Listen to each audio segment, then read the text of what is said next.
Greetings. In this video, we're going to be talking about topic 6.5 of the AP Chemistry curriculum, energy of phase changes. So anytime you have a phase change, there has to be some type of energy change. Either you need to add energy so that the molecules can either speed up or start breaking their intermolecular forces, or you remove energy and the molecules slow down, or they start making attractions between the molecules. So in this video, we're going to talk about the different parts, the different types of phase changes and what they're called, and also how they look graphically. So right here, I have what's called a heating curve for some unknown substance. And on the left-hand side, I have temperature, which is the average kinetic energy of the particles. And on the x-axis, I have heat. And in this case, it's in calories. Typically, we would use joules. This one's in calories, so and that's fine because both of them are units of energy. So if you'll notice, when zero, and really this is change in heat, like how much heat has been added. So when no heat has been added, you'll notice that the temperature of this substance, whatever this substance is 10 degrees Celsius. It's also in its solid phase. If you look at this graph, we have 5 distinct places on this graph. And let's go ahead and label these. Any place that you have an increasing temperature, that is a place where you have a constant phase, you have a set phase. And in this particular case, since we see 3 increases of temperature, we have our 3 phases. This part right here is our solid, this part right here is our liquid, and this part right here is our gas. In other words, if I have a solid at a temperature well below its freezing point, then as I add energy to the solid, the molecules will start vibrating more, which means their temperature is increasing, until we get to a point where all of a sudden the temperature starts plateauing. Now, I want you to notice we are still adding heat to this substance. Heat is being added, 200, 300, 400, so calories of energy are being added, but the temperature is remaining exactly constant. And what does constant temperature mean? Well, that means that the molecules are not gaining kinetic energy. So what's happening to the molecules at this point if we're adding heat energy, but there's no change in their kinetic energy? The energy's got to be going somewhere. Where is it going? Hopefully you said it's going into breaking the intermolecular forces between the molecules. So at this point, we have what's called melting. The solid molecules are breaking apart from one another and becoming liquid. And once all of those solid molecules have broken away and are all free to start moving around, still attracted to each other, but not in a rigid form, we have a liquid. And once you have all liquid, if we start adding more energy, then the temperature is going to increase. The molecules will start moving faster and faster and faster and faster as a liquid. But eventually we get to a point where the temperature levels off again. What do you think is happening at this point where the liquid has been heated and then the temperature stops increasing? Well, hopefully you said this was boiling. And that's exactly what's going on here. So again, the temperature is staying constant. So the molecules are not gaining kinetic energy, even though we're adding heat energy. Where's all that heat energy going? Well, it's going into breaking the intermolecular forces between the molecules themselves. And molecules are free to start moving into the gas phase. Now, if we have this gas contained and we can keep heating up the gas once all the liquid has boiled, then we can heat the gas and make the gas molecules move faster and faster and faster. So as we add energy to the gas, the molecules will start moving faster. And again, you can see the temperature changing at that point. So as you go across this direction, everything is an endothermic process.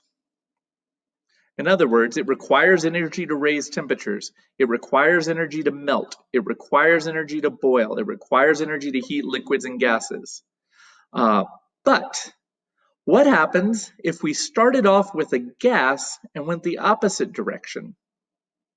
Started cooling it. In other words, we went this direction, condensed it, cooled the liquid, froze it, cooled the solid.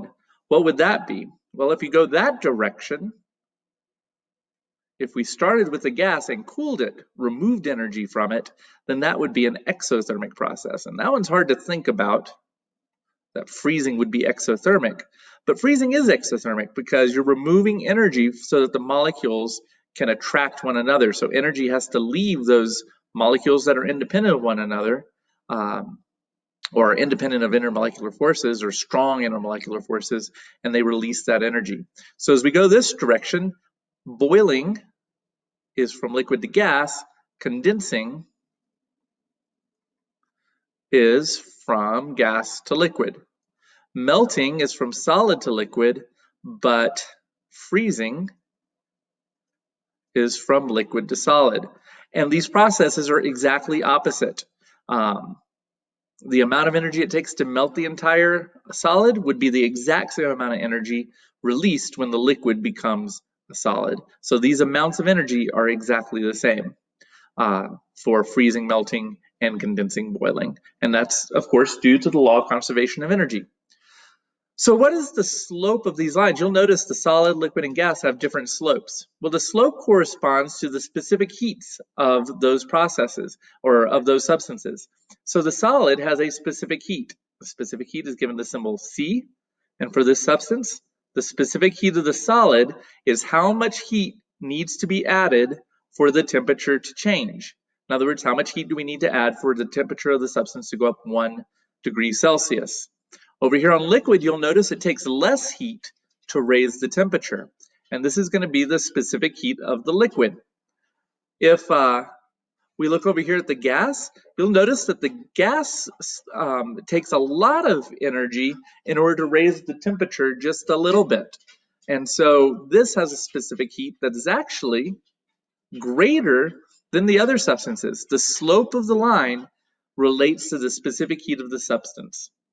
So we could calculate how much heat energy is needed to raise the temperature of a solid if we know the specific heat of the solid, if we know the specific heat of the liquid, if we know the specific heat of the gas. Remember, specific heat is equal to the amount of heat required to raise 1 gram of a substance 1 degree Celsius, change in temperature. So the specific heat of the solid would be how much heat does it take to raise 1 gram of the solid 1 degree Celsius. And we can apply that to the liquid or the gas. So we could calculate if we had 30 grams of, let's say, ice, and we know the specific heat of the ice, we could calculate how much heat.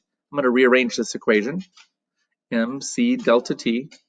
We could calculate if we know how much ice we have, and we know the specific heat of the ice, and we know how much we want to change the temperature, we could calculate how much heat it would take to do that. Same thing with the liquid, same thing with the gas, by using the specific heats of the solid, liquid, and gas.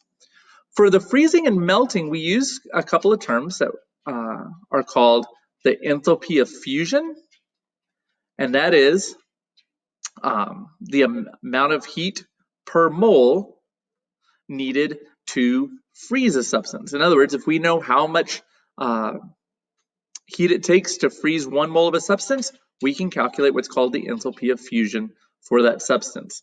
So if we wanted to know how much heat it would take to melt 30 grams of ice, then we can look up the enthalpy of fusion for ice. We know how much ice we're trying to melt, and we can calculate how much heat that's going to take. So each one of these segments, we can do a calculation for how much energy it's going to take to accomplish that segment. If we wanted to calculate the energy for boiling here, we have what's called the enthalpy of vaporization. And that's the energy required for 1 mole of liquid to become a gas. So, with all that being said, we can calculate, if we wanted to know, if we had 30 grams of ice and we wanted to find out how much energy it would take to boil, to turn it all into a gas at a certain temperature, we could calculate how much energy it took to melt it using specific heat of ice. We could calculate how much heat it took to melt it. I think I said melt, sorry, heat it, then to melt it using the enthalpy of fusion. Then we could use the specific heat of liquid water and calculate how much heat it took to heat it up.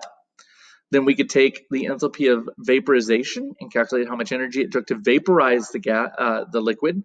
And then we could calculate how much energy it took to heat up the gas using the specific heat of the gas. So that's a big process, but we can do that with each part of this phase change diagram. So that is where I'm going to stop for now. Oh, actually, it's not where I'm going to stop. If we go backwards, the enthalpy of fusion just flips the sign to become the enthalpy of condensation. Because remember, endothermic to, vaporization.